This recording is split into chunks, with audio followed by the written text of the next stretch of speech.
আপনারা শুনছেন Saturday special horror story.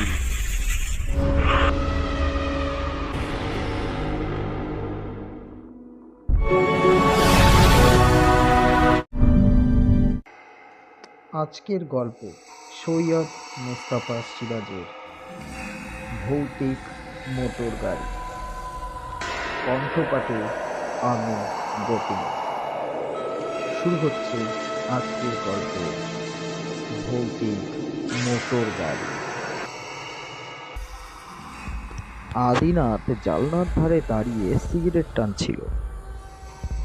হঠাৎ সে উত্তেজিতভাবে বলে উঠল, এই এই এই এ শোন শোন, ওই যে ওই যে ওই যে যাচ্ছে রে, দেখে যা ওরে, দেখে যা ওই যে যাচ্ছে রে।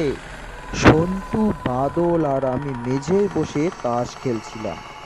চমকে উঠে মুখ তুললাম, দেখলাম আদিনাথের ঠোঁটে কামড়ে ধরা সিগারেটের মুখ থেকে গল গল করে ধোঁয়া বেরোচ্ছে। সে দুটো হাত জানলার রডে চেপে ভাটার মতন চোখ করে কিছু একটা দেখছে। সন্তু মুখ নামিয়ে নিষ্ক্রিয় ভঙ্গিতে বলল, ধুস, এখানে এসে খালি ভূত দেখছে, ছাড় তো। বাদল আর আমি গিয়ে আদিনাথের পাশে দাঁড়ালাম। বাদল বলল, কই রে? আদিনাথ অস্ফুট স্বরে বলল, আশ্চর্য, এই তো দেখছিলাম। বাদল খাপ্পা হয়ে বলল, তোর মায়ের মাথার ভিতরে একটা সাদা গাড়ি ঢুকে আছে। আচ্ছা, এতো তোর সিগারেটটা দে তো, এক টান দি, নিশ্চয়ই ওর কি ভিতরে কিছু পুড়েছিস। আদিনাথ কোনো কথা বলল না, ঠিক তেমনি দাঁড়িয়ে রইল অস্বাভাবিক চাউনিতে। সে যেন একটা ভুতুড়ে সাদা গাড়ি খুঁজতে থাকলো। দুদিন হলো আমরা এসেছি এই চোর ডিহা বাংলোতে। কাল ঠিক সন্ধ্যের আগে রুক্ষ বাজা এক বিশাল মাঠে আদিনাথ নাকি ওই গাড়িটাকে ধুলো উড়িয়ে যেতে দেখেছে। গাড়িটা মাঠের ওপাশে টিলা পাহাড়ের ভেতরে অদৃশ্য হয়ে যায়। বাংলোর এই জালনা থেকেই সামনাসামনি সেই মাঠটা দেখা যায়। বাঁদিকে কিছু দূরে একটা রেল লাইন, সেটা চলে গেছে গয়ার দিকে। ডান দিকে কাছাকাছি একটা ছোট নদী আছে। শীতের শেষে প্রায় তার জল শুকিয়ে গেছে। বুকের ওপর অসংখ্য পাথর জেগে উঠেছে। আমি, বাদল আর সন্তু যখন সেই পাথরে বসে গল্প করছিলাম, তখন আদিনাথ পাহাড়ে দাঁড়িয়ে দাঁড়িয়ে সেই গাড়িটা দেখতে পেয়েছিল। মোটর গাড়ি যাওয়াটা কোনো আশ্চর্যের ব্যাপার নয়। আশ্চর্যের ব্যাপার হচ্ছে, যেই দিকে গাড়িটা আদিনাথ দেখেছে সেই দিকে অন্তত 10 মাইলের মধ্যে কোনো রাস্তাই নেই। রুক্ষ ডানা, খানা খন্ড, আগাছার জঙ্গল, তারপর ছোট ছোট সব পাহাড়। ছোটানাগপুর পর্বতমালার একটা শাখা এই দিকেই বেরিয়ে এসেছে। আদিনাথ আজ সকালবেলায় আবার সেই গাড়িটা দেখার কথা বললে বাদল চৌকিদারকে ডেকে আনলো কিচেন থেকে। চৌকিদারের নাম ততিরাম, পেল্লায় গড়নের লোক, ভাঙা ভাঙা বাংলা বলতে পারে। সেলাম জানিয়ে বলল, বললেন স্যার, কি বলবেন?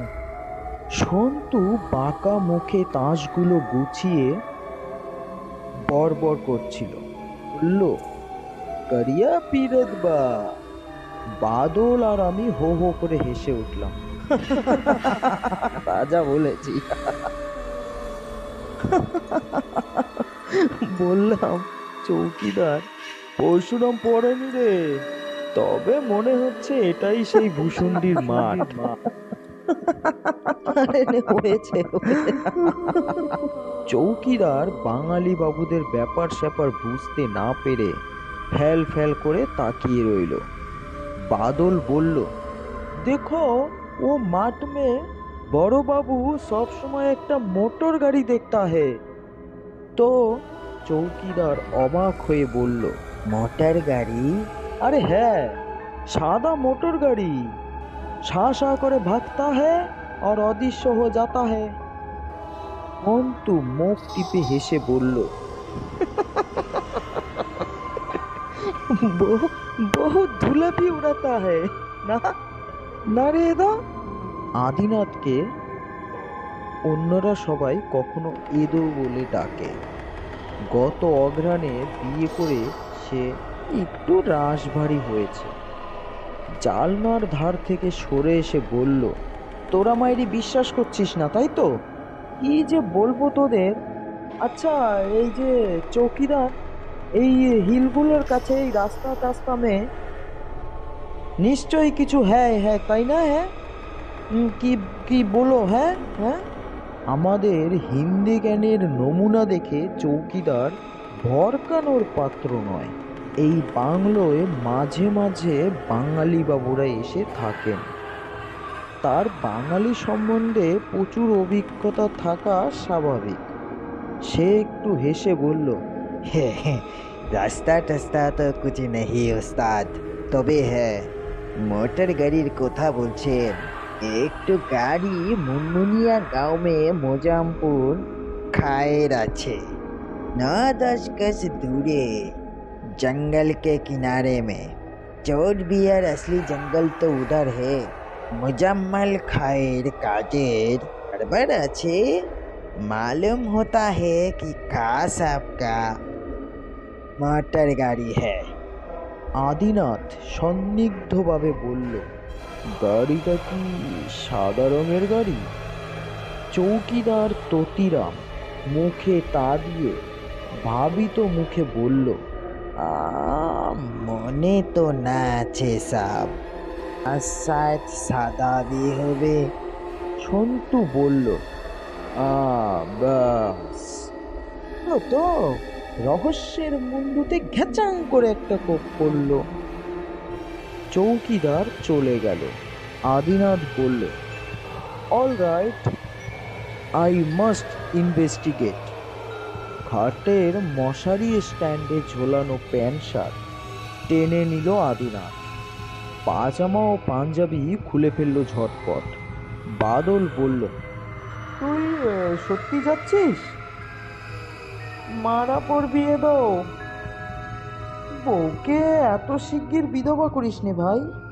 আদিনাথ প্যান্ট শার্ট পরে মাথায় সান ক্যাপ পরল, চোখে সানগ্লাসও পরল। তারপর আমাদের দিকে ঘুরে বলল, এই তোরা কেউ যাবি আমার সঙ্গে? বাদল রাগ করে বলল, এই বেলা আমাদের চরকি মেলায় হাটে যাওয়ার কথা না? আদিনাথের মুখে একটা মরিয়পনার ছাপ ফুটে উঠল।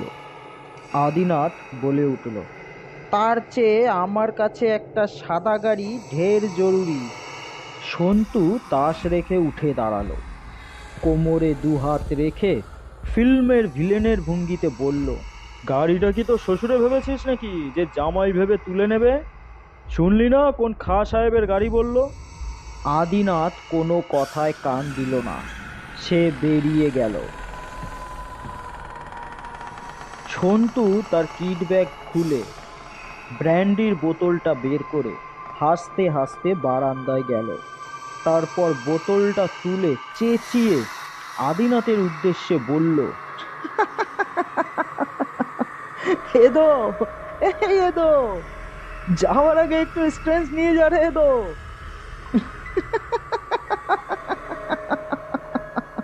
আদিনাথ বাংলোর এই টিলাবে ভন ভন করে নেমে যাচ্ছিল। বারান্দায় আমরা অনেকক্ষণ দাঁড়িয়ে তাও চাওয়া দেখলাম।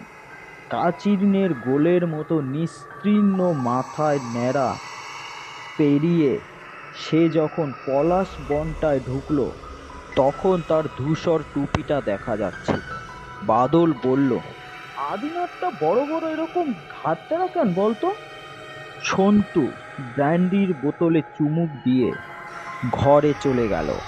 আদিনাথ এরকম একরোখা সেটা আমরা আগে থেকেই জানি, কিন্তু কোথায় একটা সাদা মোটর গাড়ি দেখেছে তার তদন্ত করে দেখার যোগ্য কেন তার মনে হচ্ছে সেটা আমরা কেউই বুঝতে পারছিলাম না। এমনও তো হতে পারে গাড়িটা যদি মুনমুনিয়া গ্রামের কাঠগড়ার মালিক মোজাম্মেল খানের নাও হয়। কারা বেড়াতে এসেছে বাইরে থেকে এবং ইচ্ছে করে মাঠ বন ভাগার চষে বেড়াচ্ছে। আমাদের সঙ্গে গাড়ি থাকলে আমরাও কি তা করতাম না? চোরডিয়া স্টেশন থেকে একটা কাঁচা খেব্রো রাস্তায় মাইল 4 এলে এই ফরেস্ট বাংলো। রাস্তাটা বাংলোর পেছন দিকে এবং জিপে করে আসা যায়। সরকারি লোকেরা জিপে করেই এখানে আসে। চৌকিদারের কাছে শুনেছি মাঝে মাঝে শিকারীরাও আসে জঙ্গলে শিকার করতে। অবশ্য জঙ্গলটা বেশ দূরে। এক সময় নাকি দক্ষিণের ওই মাঠ আর আগাছার জঙ্গল সত্যিকার জঙ্গলে ভরা ছিল। উঁচু উঁচু শাল বন ছিল, কালক্রমে উচ্ছেদ করে ফেলেছে লোকেরা। মাটি ন্যাড়া হয়ে গেছে অনেকটা জায়গা জুড়ে। বন দপ্তর আবার সেখানে গাছ পোতার প্ল্যানিং করছে। বাদল উদ্বিগ্ন মনে তাকিয়ে আছে দেখে বললাম, ছেড়ে দে রে বাদল, ওর মাথায় ভূত ঢুকেছে। ভেতরে এসে আমরা পোশাক বদলে ফেললাম। তারপর চৌকিদারকে বলে গেলাম আদিনাথ ফিরলে তাকে যেন চোরডিহা চলে যেতে বলা হয়। আমরা সেখানে অবশ্য বিকেল অবধি থাকবো আর সন্ধ্যার মুখে মুরগি কিনে নিয়ে ফিরবো। চোরডিহায় আদিবাসী পুরুষ ও মেয়েরা নানান রকম জিনিস বিক্রি করে। পুঁতির মালা, ঝুড়ি, কাঠ, বনজ ফলমূল, এমনকি মুরগিও। দূর দূরান্তে শহুরে বাবুরাও বেড়াতে আসে, তাতে বেশিরভাগই বাঙালি। হাটের শেষ দিকটায় একটা বিশাল মহাগনি গাছের ছায়ায় বসে আমরা বোতলে ভরা ঈষৎ সভ্য চেহারার রঙিন মহুয়া পান করলাম। সূর্য যখন একটু পশ্চিমে গড়ালো তখন গাছের ছায়ায় তিনজনে শুয়ে পড়লাম। সেই ঘুম যখন ভাঙল তখন রোদ কমে গেছে। খিদে পেট চোচো করছে। ভাঙা হাটে তাড়াহুড়ো দরদস্তুর না করেই দুটো মুরগি কেনা হলো। একটা চটের থলেও কিনতে হলো মুরগি দুটোকে আনার জন্য। বাংলোর কাছাকাছি গিয়ে এতক্ষণে আমাদের আদিনাথের কথা মনে পড়ল। আদিনাথ বলল, নির্ঘাত চৌকিদারের ভাত রুটি মেরে নাক ডাকিয়ে ঘুমোচ্ছে। এ বেলা তো আমাদের জন্য রাধার জন্য ছিল না। বাদল তখনও টলছে, জানে না এত। আহ ও এ সুন্দর দিনটা কাটলো মায়েরি। গেটের কাছে পৌঁছে সন্তুর গতি বেড়ে গেল। চৌকিদার, চৌকিদার, তোতিরাম ইধারে ইধার গাড়ি তোতিরাম, মুরগি না রে মুরগি, দেখো দেখো বলে সে চেঁচাতে চেঁচাতে ল্যাম্প পেরিয়ে শেষ দিকটায় চলে গেল। ওইদিকে কিচেন, তার পাশে চৌকিদার তোতারাম এর ঘর। আদল লনে পেতে রাখা বেতের চেয়ারে বসে চেঁচিয়ে বলল, সন্তু, ওরা চা বলে দেখা কুচা। আমি বারান্দা এগিয়ে দেখি দরজাটা ভেজানো। চা ভেবেছিলাম তাই। আদিনাথ এখনো ঘুমোচ্ছে, কিন্তু গায়ে কম্বল মুড়ি দিয়েছে কেন ঠিক বুঝলাম না। এখানে মাঝরাতের পর এখনো শীত লাগে। শেষ রাতের শীতটা আরো জোরালো হয়, কিন্তু তাই বলে দিনের বেলায় মুড়ি দেওয়ার প্রশ্নই ওঠে না। ডাকলাম, আদিনাথ, আদিনাথ, এই আদিনাথ, এই এদো, এদো, এই এদো। আদিনাথের মুখটা কম্বলের বাইরে ছিল। সে একবার তাকিয়েই চোখ বুজল। ওর চোখ দেখে চমকে উঠলাম। চোখ একেবারে লাল। কাছে গিয়ে বললাম, কিরে এদো, তোর জ্বর টর হলো নাকি? কপালে হাত রেখে টের পেলাম জ্বরে গা পুড়ে যাচ্ছে। বললাম, জ্বর বাঁধিয়েছ তাহলে? বারণ করেছিলাম রোদে অমন করে বেরিও না। নাও এখন ঠেলা বোঝো। আদিনাথ চোখ বুজে রেখেই কেমন একটা হেসে বলল, হ্যাঁ রে, হাটে গেছিলি তোরা? হাটে গেছিলি? হ্যাঁ, তুই কখন ফিরলি? আমি আমি ফিরেছি দুপুরে। হাসতে হাসতে বললাম, তবে হ্যাঁ, শ্বশুরের শ্বশুরের সাদা মোটর গাড়ির পাত্তা পেলি? কিরে হ্যাঁ? আদিনাথ জবাব দিল না। তখন তাকে একটু ঠেলে দিয়ে ফির বললাম, কিরে এই এদো, কথা বলছিস না কেন রে? আদিনাথ এবার চোখ খুলল। চোখ অসম্ভব লাল।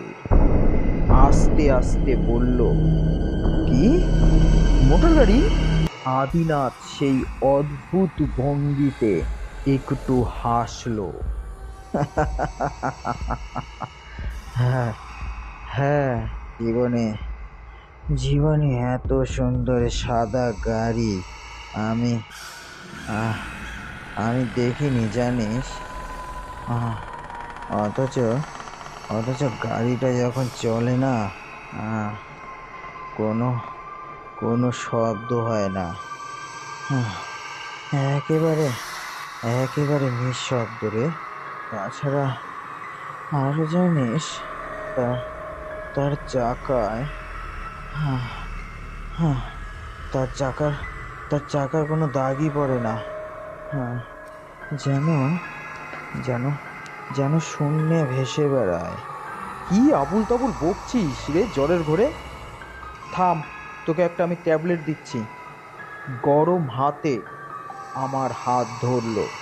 আখ, প্লিজ প্লিজ ওই সাদা গাড়িটার কথা শোন, শোন শোন প্লিজ।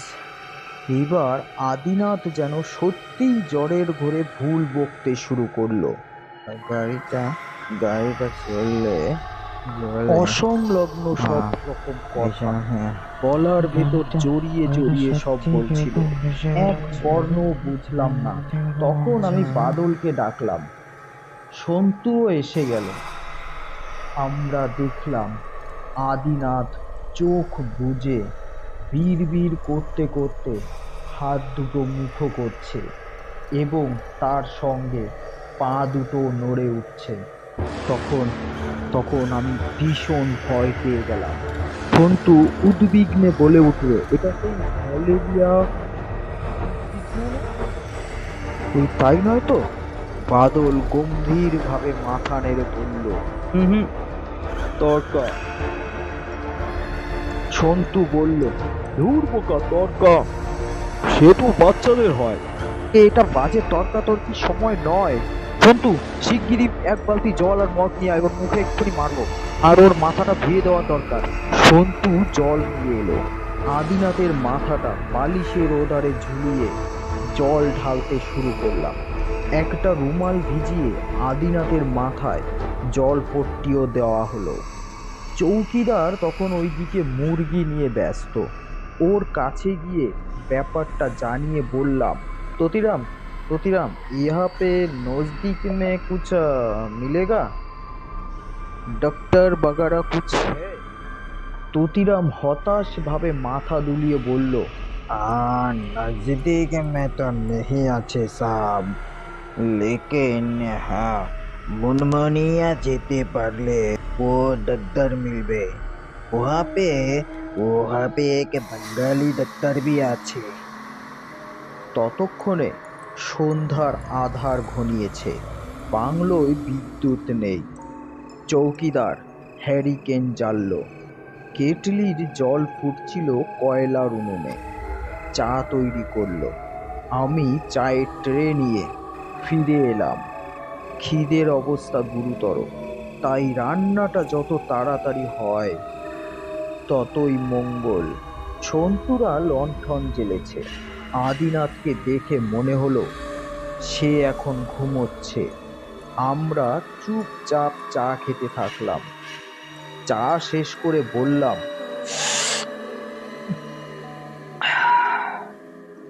সেই মুনমুনিয়া ছাড়া ডাক্তার পাওয়ার আশা নেই। এই রাত্রিবেলায় পায়ে হেঁটে এত দূর যদি যেতেও পারি, ডাক্তার তো আসবে না। কোন জঙ্গলের এলাকা, শুনেছি ডাকাতের উপদ্রব আছে। কি করা যায় বলতো সন্তু? আমার কাছে অ্যাসপিরিন ট্যাবলেট আছে, খাইয়ে দিই? আদিনাথ ঘুমোচ্ছিল দেখে ওকে তখনই জাগিয়ে ট্যাবলেট খাওয়াতে চাইলাম না।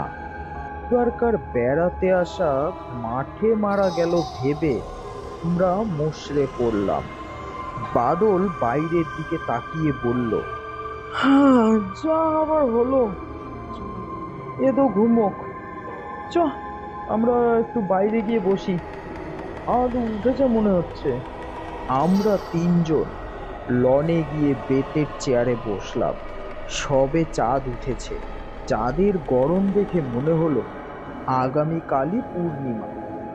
চোরডিহায় এখন বসন্তকাল, তবু জ্যোৎস্নাটা পরিচ্ছন্ন নয়। শীতের কুয়াশা যেন এখনো জড়িয়ে আছে সেই জ্যোৎস্নার কবলে। আমাদের কথা বলতে ইচ্ছে করছিল না। আদিনাথের গোয়া তুচ্ছের জন্য সব ভেস্তে গেল।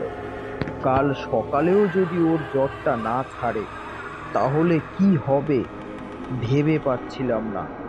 ডাক্তার আনতে সেই মুনমুনিয়া যাওয়া, উফ। দুপুরে বিস্তীর্ণ ন্যাড়া মাঠটার দিকে তাকিয়ে সিগারেট খাচ্ছিলাম।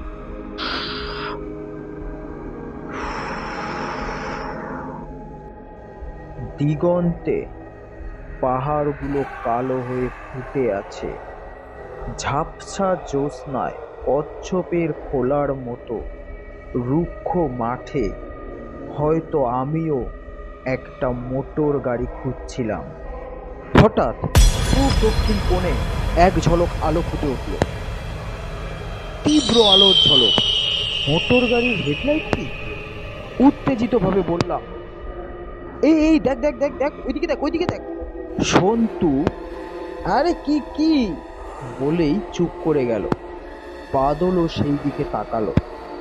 তার চোখ দুটো চকচক করতে থাকলো। আলোর ঝনকানিটা আরো জোরালো হচ্ছিল। মনে হচ্ছিল ওটা এগিয়ে আসছে। কিন্তু চেঁচিয়ে উঠলো এবার, চৌকিদার, তোতিরাম, আরে জলদি দাঁড়াও। চৌকিদার কিচেনের বারান্দায় বেরিয়ে পড়ল। হ্যাঁ বলেন স্যার। ওই আলোটা কিসের বলো তো? বাদল বিরক্ত হয়ে বলল, আরে দত্তরে, ওকে বাংলা বোঝে নাকি? চৌকিদার, ও রশ্মি কিসকা है বলো তো? ওর হিন্দি শুনে হাসবার মতন অবস্থা নয়। চৌকিদার এক লাফে লনে নেমে ঠাহর করে দেখে বলল, हाँ हाँ सर, वो रेल इंजन का बत्ती আছে। उधर रेल लाइन আছে না? देखो लाइन से पूरब से गाड़ी আসছে। হ্যাঁ, आस्ते आस्ते वो उत्तर दिशा में घूमे যাবে। ओ देखिए ट्रेन। আলোটা আর নেই। ট্রেন গাড়ি অবশ্য আমরা দেখতে পেলাম না। এলোমেলো দক্ষিণা হাওয়ায় হয়তো চাপা গুড়গুড় একটা শব্দ শুনলাম, নাকি আমাদের ইচ্ছাকৃত শোনা। এইবার তিনজনে একচোট হাসাহাসি করলাম।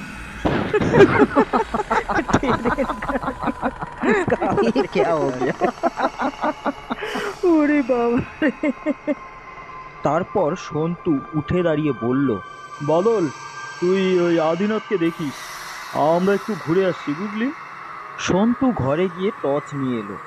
তারপর আমায় দেখে বলল, চ। বাদল রেগে গিয়ে বলল, এদের অবস্থা হবে বলে দিচ্ছি। তাছাড়া চৌকিদার বলেছিল ওইদিকে শঙ্খচূড় ছাপ আছে। সন্তু গ্রাহ্য করল না। ও পাছে আমাকে ভীতু ভাবে, তাই নিঃশব্দে ওর পিছু নিলাম। সামনের রাস্তাটা কিছুটা সোজা, তারপর ফের ঢালু হয়ে উঠে গেছে। ঢালে পৌঁছে সন্তু বলল, আমার একটা খটকা লেগেছে জানিস, সেটা মনের ভুল না চোখের ভুল নাকি সত্যিই কিছু ভেরিফাই করা উচিত। কি রে সন্তু? কাল সন্ধ্যার একটু আগে আদিনাথ সাদা মোটর গাড়ির কথা বলল। অনেক রাতে আমার ঘুমটা ভেঙে গেছিল হঠাৎ। কোথাও যেন একটা চাপা ঘড় শব্দ শুনতে পেলাম। ভাবলাম কোনো সরকারি অফিসার আসছে হয়তো বাসায়, সে বেটা এসে আমাদের ভাগিয়ে দেবে। এই ভেবে মনে মনে তৈরি হয়ে না বারান্দায় বেরোলাম। তোরা তখন ঘুমে কাট। তারপর বারান্দায় দাঁড়িয়ে আছি দিব্যি, হঠাৎ মনে হলো এই ঠিক এইখানটায় একটা সাদা গাড়ি দাঁড়িয়ে আছে। চাঁদের আলো ছিল, কিন্তু গাড়িটা অসম্ভব সাদা। তার চেয়েও অবাক কথা, তারপর গাড়িটাকে আর দেখতেই পেলাম না। তখন ভাবলাম নিশ্চয়ই আমি ভুল দেখেছি। সন্তু, কথাটা তোর বলা উচিত ছিল। আরে ধুর, ওটা কি বলার কথা নাকি? আদিনাথের জ্বর আর এই ভুল বকা দেখে ওখান থেকে মাথার ভিতরটা না ঝিমঝিম করছে। তোরা আমাকে কুসংস্কারগ্রস্ত ভাববি বলে চুপচাপ করেছিলাম, কিন্তু সন্তু একটু ভেবে আবার বলল, কিন্তু যদি পৃথিবীতে অলৌকিক বা ভৌতিক কোনো ব্যাপার থাকে, সেটা আমাদের ভালোভাবে বুঝে নেওয়ার দরকার আছে রে। আরে আরে বুঝবিটা কি? সন্তু আমার প্রশ্নের জবাব দিল না। সে হন হন করে হাঁটতে শুরু করলো। এক জায়গায় আবার কিছু পাথর পড়ে রয়েছে টের পেলাম। বাংলো থেকে মাঠটাকে যেমন দেখেছি আদেও তেমনটি নয়। প্রচুর পাথর আর ফাটলে ভর্তি। জায়গায় জায়গায় কাটা ঝোপও রয়েছে। সন্তু একটা বড় পাথরের ওপর উঠে বসে আমায় ডাকলো, আয় এখানে কিছুক্ষণ বসে ওয়াচ করি, আয় আয় আয়, এখান থেকেই ওয়াচ করব। পাগলের পাল্লায় পড়া গেল দেখছি। আমি ভেতর ভেতর বেশ ভয় পেয়ে গেছি। এই অজানা বিস্তীর্ণ প্রান্তে জ্যোৎস্নায় মানুষের মনে প্রকৃতি প্রেম জাগবার কথা, কিন্তু আমি অস্বস্তিতে আরদ্ধ। খালি মনে হচ্ছে আচমকা একটা অসংখ্য সাদা মুখ তোর গাড়ি কখনো শব্দে কখনো নিঃশব্দে ছুটে আসবে চৌটিহার জ্যোৎস্নার মাঠে আমাদের ভয়ার্ত চোখের সামনে। সে সারা মাঠ ছোটাছুটি করবে, তারপর মিলিয়ে যাবে হঠাৎ। সন্তুকে একবার একটু নড়ে উঠতে দেখলাম, যেন সত্যিই ভুতুড়ে গাড়িটা দেখতে পেয়েছে। কিন্তু তারপর আগের মতন স্থির হয়ে রইল সে। শো শো করে হাওয়া বইছিল। বহু দূরে কোথায় যেন শেয়াল ডাকছিল, আর সেই ডাক ভেসে আসছিল হাওয়ায়, আবার মিলিয়ে যাচ্ছিল। কাছাকাছি কোথাও একটা রাত চড়া পাখি ডেকে উঠল, তারপর চুপ করল। চাঁদটাও আরো কিছুটা এগিয়ে এলো আকাশে।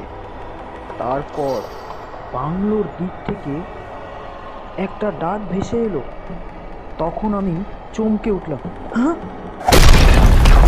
কান পেতে শুনে বলল, ওই ওই ওই ততিরাম ডাকছে, চ রান্না হয়ে গেছে এতক্ষণে, ফেরা যাক।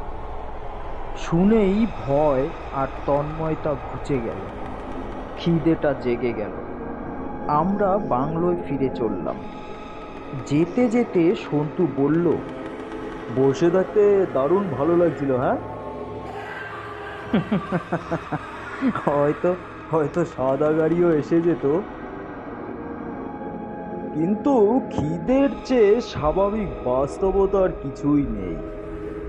কিন্তু তার চেয়েও সাংঘাতিক বাস্তব আমাদের জন্য অপেক্ষা করছিল বাংলোতে।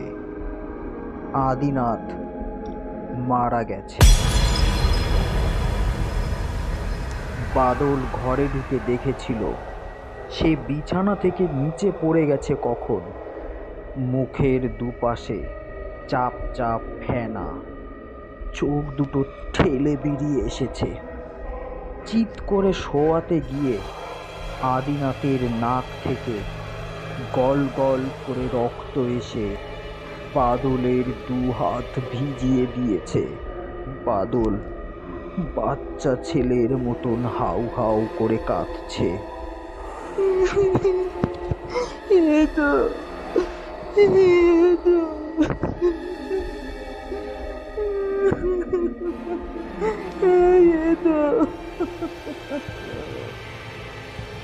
তোতিরাম ভিজে চোখে बार बार बोलছে, एक कभी नहीं हो सकता,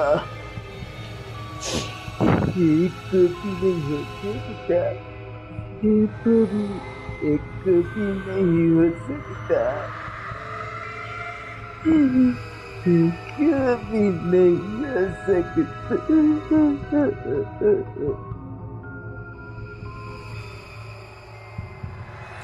আদিনাথের ডেথ সার্টিফিকেটে লেখা হয়েছিল সানস্ট্রোক এবং তাতেই মৃত্যু। কলকাতাকে অলৌকিক শক্তি মিথ্যা প্রতিবজ্ঞতা করে। কলকাতায় ফিরে মনে হয়েছিল, তাই তো এই সহজ ব্যাপারটা আমাদের মাথায় ঢোকেনি। ধু ধু রোদে ঘোরাঘুরি করলে এমনটা তো হতেই পারে। কিন্তু সেই ঘটনার 10 বছর পরে আমি আবার চৌরডিহা যাই হাওয়া বদলের উদ্দেশ্যে। চৌরডিহার ততদিনে অন্য রূপ। বাংলোয় বিদ্যুৎ এসেছে, পাশাপাশি এলাকায় তামার খনি হয়েছে। কপার এজেন্টের লেবার অফিসার রমেন রুদ্র ছাত্র জীবনে আমার বন্ধু ছিলেন। তিনিই সব ব্যবস্থা করে দিয়েছিলেন। জিপে করে পৌঁছেও দেন সেই ফরেস্ট বাংলোতে।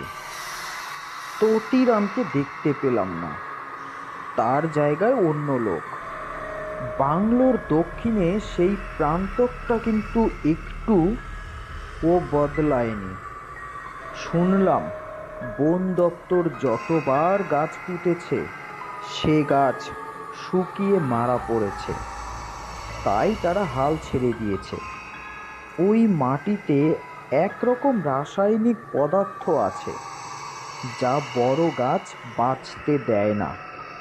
তাছাড়া জায়গায় জায়গায় নিরেট পাথরের জমি। সন্ধ্যের পর সেইবারকার মতন চাঁদ উঠেছে। নবমী অথবা দশমী তিথি। মাসটা অবশ্য সেই এপ্রিল। চৌরডিহাতে শীত বা গ্রীষ্ম দুটোই কষ্টদায়ক। এপ্রিলটাই ভালো। সন্ধ্যার দিকে মাঠ থেকে গা জুড়োনো হাওয়া ভেসে আসছে। লনে বেতের চেয়ারে বসে মাঠটার দিকে তাকিয়ে আদিনাথের কথা মনে পড়ছিল। সত্যিই কি সে একটা সাদার মোটর গাড়ি দেখতে পেয়েছিল ওইখানে?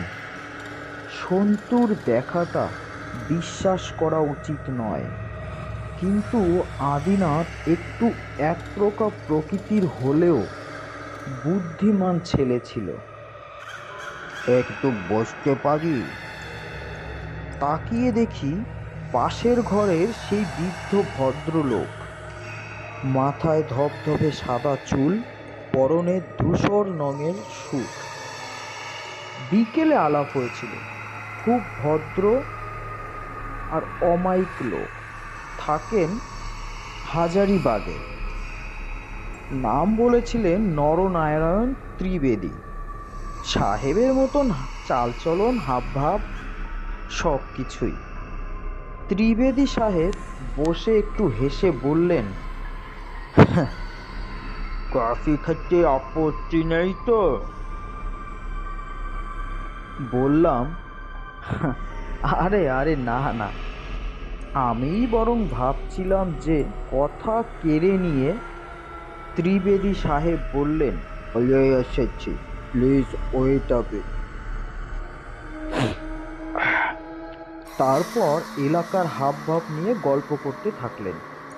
চোরডিহা জঙ্গলের ইতিহাস শোনালেন আমাকে। তারপর বললেন, প্রতি বছর এই সময়টাই এইখানেই আছি। তা প্রায় দিন করে কাটিয়ে যায়। বাংলোয় জায়গা না পেলে ওই ক্যাম্প করে গিয়ে নদীর ধারে থাকে। শঙ্খচূড় চাপ আছে বলে সবাই ভয় দেখায়। এই পর্যন্ত তার দেখার সৌভাগ্য হয়নি। প্রায় 20 বছর ধরে এখানেই আসছি। আমি একবার এসেছিলাম, সেটা ওই 1970 সালে। 4 বন্ধু মিলে এসেছিলাম। কি বললেন? 1970? আমি সেই বছর এপ্রিলটা মিস করেছিলাম। হঠাৎ অসুস্থ হয়ে পড়লাম। হাসপাতালে থাকতে হলো 1 মাস। তবে সেইবার অগস্টে এসেছিলাম। 2 দিন থেকে চলে যাই। আমার ওই এপ্রিলেই চোরডিহা শুট করে। ভালো। কফি নিয়ে এলো চৌকিদার। কফিতে চুমুক দিয়ে ত্রিবেদী সাহেব বললেন, হ্যাঁ ওই কি বলছিলেন জানো? ও এপ্রিল। হ্যাঁ এপ্রিল। চোরডিহা আমাকে কি দিয়েছে ভাবতে পারেন? ভদ্রলোক একটু হাসলেন। রসিকতার ইচ্ছে হলো। বললাম, আপনি নিশ্চয়ই হানিমুনে এসে এই জায়গায় আর প্রেমে পড়েছিলেন হয়তো, তাই তো? একটু চুপ করে থাকার পর কফিতে চুমুক দিয়ে ত্রিবেদী সাহেব ঠিক আবার বললেন,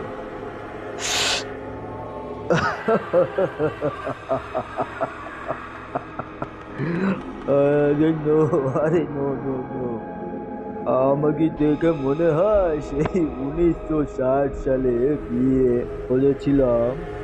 আমার বয়স এখন 75। তাহলে হিসেব করুন, 1960 সালে আমার বয়স ছিল 55 বছর। আমার মেয়ে সুভদ্রার বয়স ছিল মোটে 20। একমাত্র মেয়ে। ওর মা মারা যায় 1959 সালে। পরের এপ্রিলেই ওকে নিয়ে বেড়াতে এলাম চৌডিহায়। তখন এই বাংলা ছিল টালির চাল। বাঘের ডাক শোনা যেত আশেপাশে। ওইদিকে হাজারিবাগ বা গয়া সড়কের অবদান তখন শোচনীয়। তবু সুভদ্রাকে একটু চিল দেবো বলে মোটর গাড়ি হাঁপিয়ে এই বাংলো এসে উঠলাম।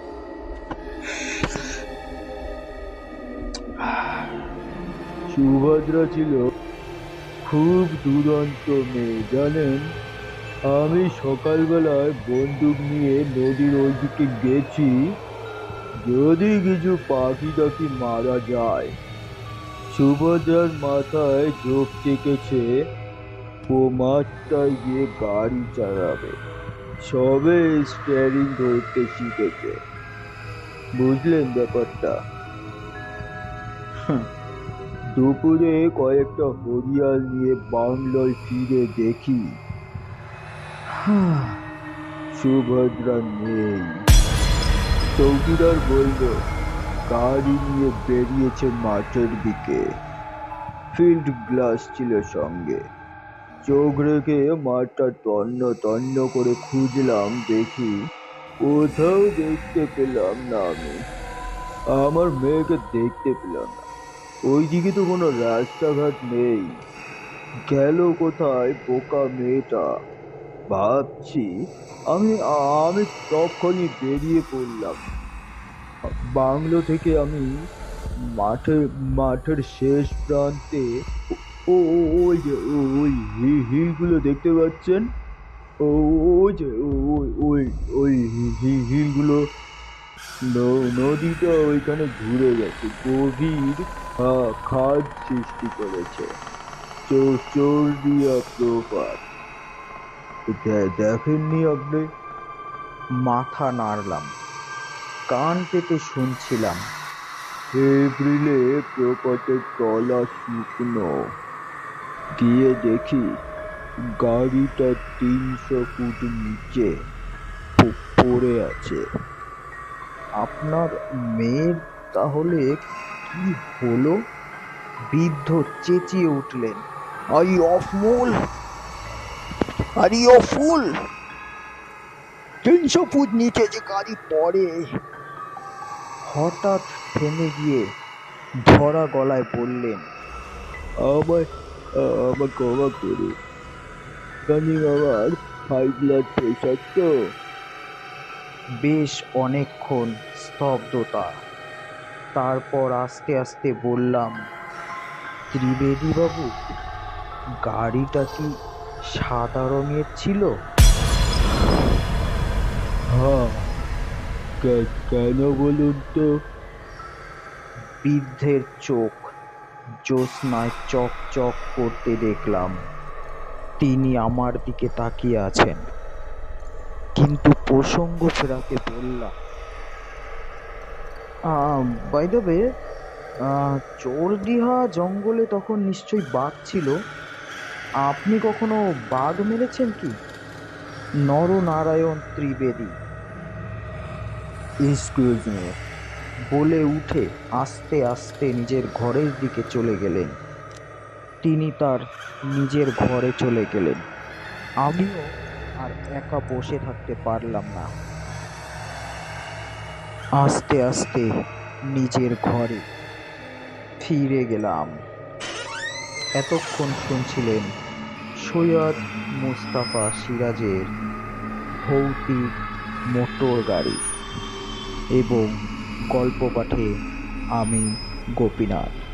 গল্পটি যদি আপনাদের ভালো লেগে থাকে অবশ্যই চ্যানেলটিকে সাবস্ক্রাইব করে দেবেন এবং পাশে থাকা বেল আইকনটি অবশ্যই বাজিয়ে দেবেন। এই সপ্তাহে আমাদের গল্পগুলো দিতে পারি, তার জন্য আপনাদের কাছে খুবই দুঃখিত। আমাদের গল্প এখন থেকে প্রতি সপ্তাহে চ্যানেলে আপলোড করা হবে, তাই এই ধরনের গল্প পেতে অবশ্যই চ্যানেলটিকে সাবস্ক্রাইব করে নেবেন। তো আজকের জন্য এই পর্যন্তই, দেখা হচ্ছে নেক্সট এপিসোডে। ততক্ষণের জন্য সুস্থ থাকবেন, ভালো থাকবেন, ধন্যবাদ।